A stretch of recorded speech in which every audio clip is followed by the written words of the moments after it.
Bienvenue dans Retour à Soi, l'espace où la spiritualité rencontre le quotidien. Mon nom est Émilie Dedecker et ici on explore comment revenir à soi. Pas en fuyant le monde, mais en l'habitant pleinement. À travers des interviews, des histoires inspirantes, on va découvrir comment des êtres utilisent leur vie, leurs relations, leurs expériences pour toucher quelque chose de plus vaste. Comment développer certaines qualités, accéder à une spiritualité incarnée et devenir qui tu es vraiment. Pas en répondant aux demandes du monde, mais en honorant ton propre design. Alors installe-toi confortablement et profite du voyage.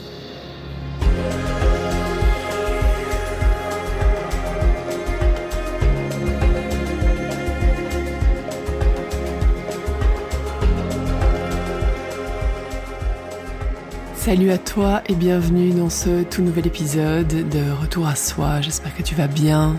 Ici il commence à neiger. Je sais pas si je vais pouvoir vivre encore un hiver entier au Québec. Ça fait plus de 15 ans déjà que j'ai immigré ici. Et mon corps est pas prêt pour ce genre de froid, honnêtement. Et je sais pas si tu le sens, toi aussi, dans ton corps, cette fameuse saison d'automne. Même si là, j'ai l'impression d'être en plein hiver. Les tensions qui peuvent s'installer, le mental qui tourne en boucle. Dernièrement, j'avais vraiment ce qu'on appelle le decision fatigue. Ce monde de possibilités et la difficulté de prendre des décisions, et je me rends compte à quel point c'est bon à partir du moment où j'arrive à prendre de la distance et me regarder tourner en boucle et dire stop, prends une décision, tout ira mieux après, et c'est ce que j'ai fait. Aujourd'hui, j'ai pris toutes les décisions et oh my god, je me sens tellement mieux, vraiment, vraiment. Aujourd'hui, j'ai envie de te parler d'un sujet super, super important. C'est les 8 façons dont tu te compliques la vie au quotidien et comment t'en libérer. J'ai vraiment été une complicatrice, ça se dit ? Non. J'ai toujours aimé compliquer les choses et j'ai eu énormément de prise de conscience. J'ai énormément évolué sur les 10 dernières années, chose que j'ai pris une direction que jamais j'aurais pensé possible, non seulement au niveau du travail, mais vraiment au niveau spirituel et compréhension de la vie. Et plus j'avance, moins je sais. C'est pour ça que j'ai toujours une tendance à remettre en question ceux qui ont l'air d'avoir trouvé la chose miraculeuse. Je sais pas. Non, il y a tellement d'inconnus, et l'invitation aujourd'hui est vraiment de sortir de ta tête au maximum et de venir dans ton corps et dans ton ressenti et d'être en curiosité par rapport à la vie, par rapport à chaque moment qui constitue ta vie, plutôt que d'être dans le mental et d'être déjà figé dans la façon dont les choses devraient se passer, et parce qu'on crée énormément de souffrance, ok ? Donc, installe-toi confortablement, prends ta boisson favorite, et je veux juste te parler du sponsor officiel de ce podcast qui est Satnam. Satnam, c'est mon accompagnement de 4 mois. On a dépassé la moitié de la première cohorte et c'est juste incroyable. Vraiment, vraiment, vraiment incroyable. Même moi, je savais pas exactement ce qui allait être créé durant ces 4 mois, honnêtement. Évidemment, je savais ce que j'allais partager, mais c'est vraiment une co-création incroyable quand je vois la dynamique entre les femmes, le fait d'être vue pour qui t'es vraiment sans les masques, les prises de conscience, et c'est vraiment un accompagnement spirituel et très incarné qui va t'aider à vraiment revenir dans ton pouvoir, voir tes fonctionnements, commencer à vivre une vie plus libre et plus spirituelle, élever aussi un peu ton quotidien quand tout est très fort pris, et ça aura un impact sur toutes les sphères de ta vie, honnêtement. La prochaine cohorte démarre en février. C'est 4 mois. Il y a une retraite à mi-parcours absolument exceptionnelle. Et je peux t'assurer que tu veux en faire partie. C'est ce que je souhaite à chaque femme, d'accord ? Donc, il y a toutes les infos dans la légende, il y a le prix Early Bird jusqu'à fin décembre. Fais-toi ce cadeau-là, vraiment, d'accord ? Donc, on croit qu'on veut la liberté, le bonheur, la paix, toutes ces choses-là, mais en vérité, on passe notre vie à créer notre propre prison. Et évidemment pas de manière consciente, d'accord ? C'est pas spécialement voulu, mais à travers nos pensées, nos croyances, nos résistances, ça nous éloigne chaque jour un peu plus de ce qu'on cherche. Et donc aujourd'hui, je vais te parler des façons les plus communes, les prisons les plus communes dans lesquelles on peut s'enfermer, les souffrances qu'on peut se créer vraiment au quotidien, et comment en sortir, tout simplement. Donc, le premier point que tu connais déjà, je te le souhaite, mais est-ce que tu l'appliques vraiment dans ta vie ? Tu résistes à ce qui est, constamment. Ça devrait pas être comme ça. Ça devrait pas m'arriver. Sincèrement, je fais tout ce qu'il faut, et franchement, c'est pas juste, d'accord ? Et je suis sûre que tu as déjà eu ton mental qui te criait ça, et ce que ça fait, c'est juste que tu tu te bagarres, en fait, contre la réalité. Et le problème, c'est que la réalité gagne toujours. Donc ce à quoi tu résistes va persister. Et donc, tu peux faire toutes les pratiques du monde et généralement, ça va prendre peut-être 10% de ta journée et les 90% qui restent, tu vas être dans une sorte de brouhaha mental où tu vas résister, tu vas vouloir manipuler les choses, changer la direction des choses. Et c'est ce qui arrive très souvent, d'accord? On est les control freaks, n'est-ce pas? Et donc, ce à quoi tu résistes va persister et prendre de l'ampleur dans ta vie. Donc, à un moment donné, tu veux vraiment commencer à voir, OK, où est-ce que je résiste dans ma vie? Comment est-ce que je peux commencer à observer? Donc, moi, ma meilleure technique, c'est prendre du recul. Je suis fusionnée dans une situation figée et je prends du recul. Et pour ça, les pratiques sur le Kundalini Club vont t'aider, évidemment. Et commencer à regarder avec détachement. Tout simplement. Moi, je m'imagine toujours que tout ici est un jeu pour m'aider à m'élever. D'accord? Donc, si je fusionne, je reste bloquée super longtemps. Ça sert à rien. D'accord? Je vais perdre énormément de temps, si le temps existe. Et donc, le fait de prendre du recul me permet vraiment de transformer les choses beaucoup plus rapidement. Le deuxième point, super cool et super important, d'accord? C'est que tu vis dans le passé, déguisé en présent. Je t'explique. Respire. Ce que tu vois à travers tes yeux est le résultat de tes pensées et de ce que tu as manifesté par le passé. D'accord? Donc, ce que je regarde, en fait, c'est mon passé. Si mes pensées, donc en manifestation, nos pensées créent notre réalité, donc je suis la créatrice de ma réalité, je vois mon passé. D'accord? Donc, tout ce que tu vois avec tes yeux en ce moment, ta situation financière, tes relations, ton corps, tout, c'est la manifestation matérialisée de tes pensées et de tes états d'être d'hier. Et le fait de voir ton passé, à partir du moment où tu as conscience de ça te permet de prendre d'autres décisions, de transformer tes pensées pour manifester autre chose après, d'accord? Donc, c'est ce qu'Einstein disait, la folie, c'est de faire toujours la même chose et s'attendre à un résultat différent. Donc, à partir du moment où tu dis, OK, ce que je vois là, maintenant, à travers mes yeux, c'est le résultat de mes pensées passées, qu'est-ce que je décide de penser maintenant? Tout simplement, c'est aussi simple que ça. Ça nous sert à prendre d'autres décisions. Donc, qu'est-ce que tu décides? Au lieu de te dire, voilà ma réalité, c'est l'horreur. D'accord, j'en peux plus. C'est très différent. Dis-toi juste, OK, c'est un cadeau, ce que je vois, génial. Qu'est-ce que je transforme aujourd'hui? Le troisième point, c'est que tu cherches le bonheur au mauvais endroit. On sait que dans notre société, on nous vend cette fameuse histoire que si tu as assez d'argent, si tu perds assez de poids, si tu trouves le bon partenaire, si tu as la belle maison, si tu as la belle voiture, alors tu seras heureuse. On court toutes derrière ce fameux bien-être absolu, constant. Et ça, c'est vraiment le chemin horizontal, d'accord? Et il est sans fin. Donc, tu dois imaginer vraiment une ligne tracée à l'horizontale. Et à gauche, il y a la douleur, ce que tu veux fuir. Et à droite, il y a le bien-être, d'accord? Et tous ces objectifs et tout ce que tu as envie d'atteindre. Le truc, c'est que quand tu es dans cette course infernale et que tu veux fuir la douleur à tout prix, comme la société nous indique, ok, tu veux absolument pas ressentir la douleur, il vaut mieux scroller, regarder plein de séries, boire, faire ce que tu veux, mais surtout pas sentir la douleur. Ce que tu fais, c'est courir vraiment derrière un bien-être temporaire au lieu d'aller chercher la libération. La vraie libération, l'éveil. Et donc ça, c'est l'axe vertical qui va du bas, qui est l'ignorance, vers le haut, qui est l'éveil et l'illumination. Et ce que ça t'amène, ça, c'est une paix profonde qui va pas dépendre de tes circonstances extérieures. Et c'est ça le vrai cadeau. C'est comprendre que l'éveil, c'est une spirale qui englobe, donc qui va du côté de la douleur et du côté du bien-être, et qui monte doucement. D'accord? Ou rapidement, parfois. Ça dépend, d'accord? Mais de vraiment comprendre que la douleur fait partie du processus. Et ça vient pas de l'accumulation, ça vient vraiment de réussir à prendre de la distance, avoir du détachement par rapport à ce qui nous arrive dans notre vie. Pas abandonner tes désirs, c'est pas ça. On travaille beaucoup sur les désirs justement dans Satnam, et sentir quand les désirs viennent vraiment du corps, mais vraiment l'abandon par rapport à l'attachement au résultat à tout prix et l'abandon du contrôle.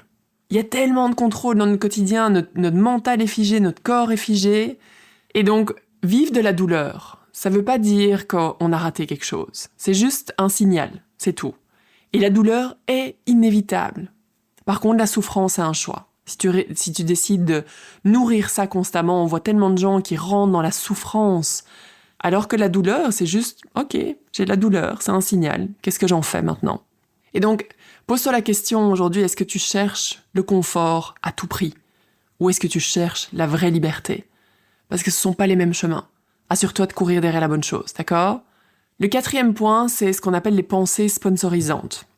Donc, souvent dans le processus de manifestation, ou même si tu n'es pas spécialement dans la manifestation, mais tu te connectes à tes désirs, est-ce que tu as envie de créer, comme on disait, plus de mieux-être, j'ai envie de ça au niveau du travail, tels objectifs. Souvent, il va y avoir un désir, et sous ce désir-là, il y a des pensées sponsorisantes. Donc c'est comme des croyances inconscientes qui sabotent tout.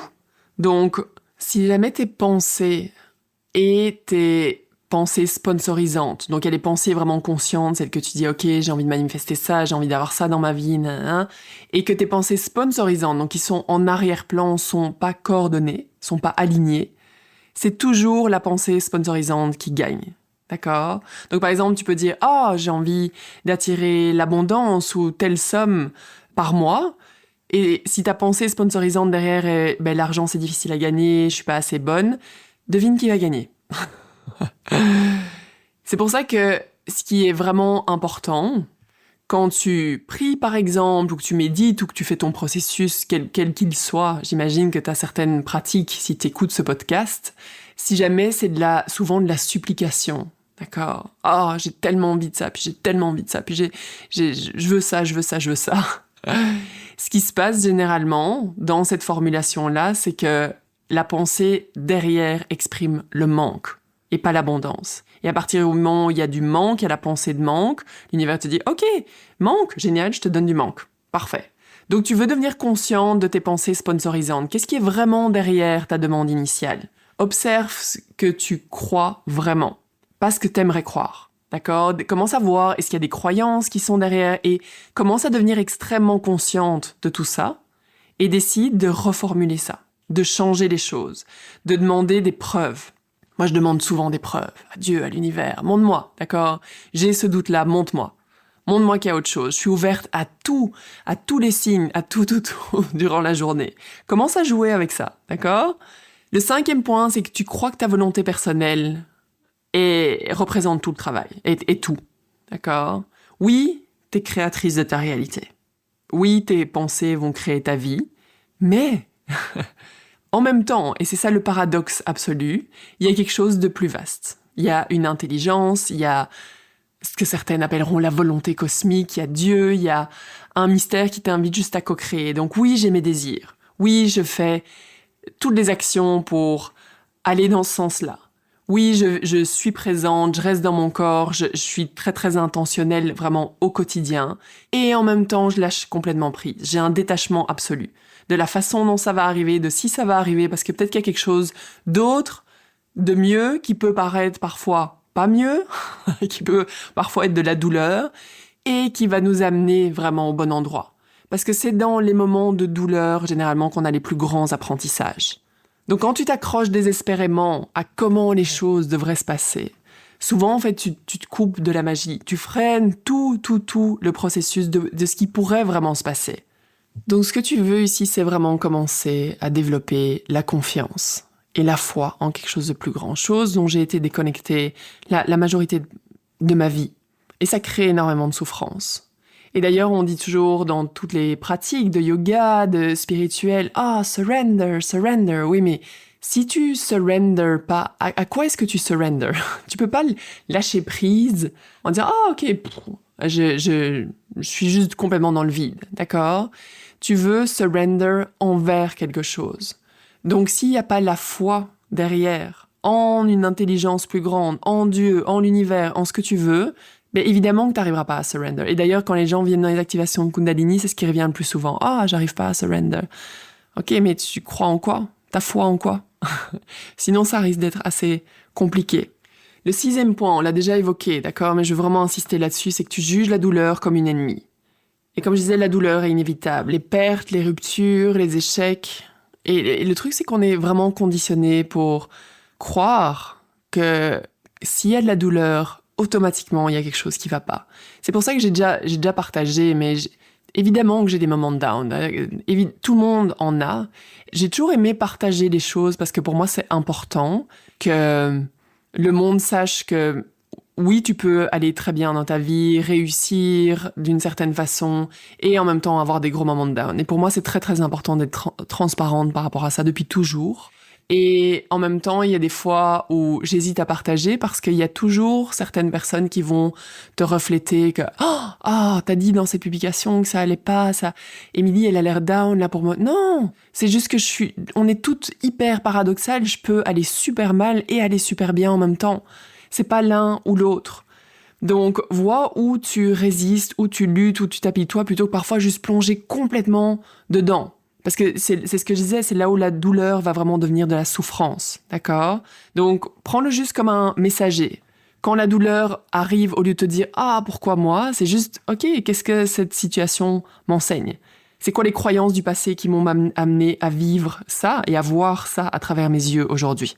Le 7e point, c'est que tu veux les résultats sans la transformation. On le voit tellement, là, dans les programmes qui sont offerts, les trucs miracles, sans faire ci, sans faire ça. Tu veux 100 000 $, tu veux la relation saine, tu veux le corps vibrant, tu veux être en santé, mais en même temps, tu veux garder tes vieilles pensées, pas tout travailler, tu veux que ce soit facile, parce que t'as pas vraiment le temps, t'es débordé, tu veux rester accroché à ta vieille identité. Ok, si je peux faire ça, mais je veux une vie complètement différente, mais sans qu'il y ait de mort non plus. Donc, ça marche pas. D'accord? Ça marche vraiment pas. Et ça veut pas dire que tu dois dire non à toute ta vie actuelle.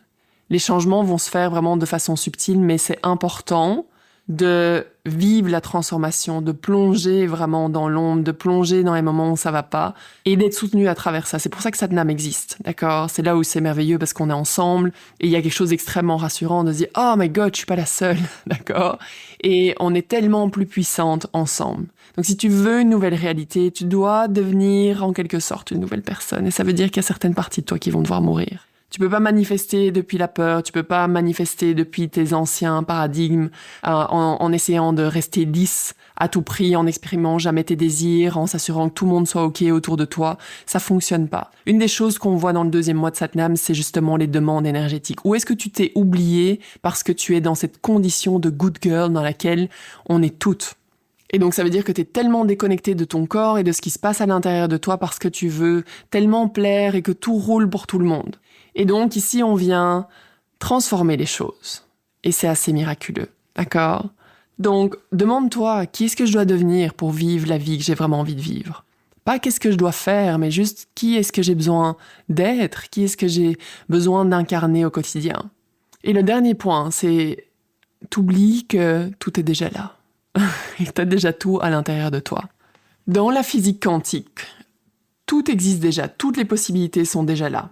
Dans le moment présent, maintenant. C'est juste que c'est présent à différentes fréquences et que tu décides de t'aligner à cette fréquence-là ou pas. Donc t'es pas en train de créer quelque chose à partir de rien, t'as pas besoin de devenir quelqu'un d'autre. Oui, tu dois faire des chiffres dans ta fréquence, comme je disais juste avant, mais t'es juste en train de choisir quelle réalité t'as envie d'expérimenter. C'est ça qui est super important à comprendre. Quelle réalité, laquelle de tes réalités est-ce que t'as envie d'expérimenter?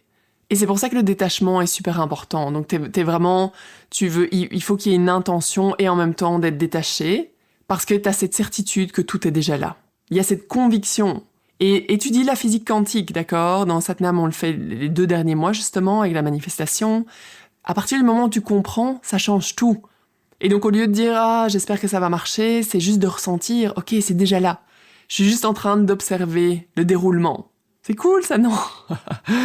Ok? Donc, voilà les 8 façons dont tu te compliques la vie. Et 8 invitations aussi pour revenir à la simplicité, parce que la liberté, c'est pas compliqué. Juste entoure-toi des bonnes personnes. Choisis ce que tu as envie de vivre en sachant que c'est déjà présent. Et comprends vraiment que la voie spirituelle, observe si jamais t'es vraiment sur la voie juste horizontale. Essayez d'éviter la douleur, aller vers plus de bien-être, ou s'il y a une ascension aussi. Et la vraie voie spirituelle est pas linéaire, d'accord? Comme je disais, c'est une spirale, c'est une danse entre la joie, la douleur.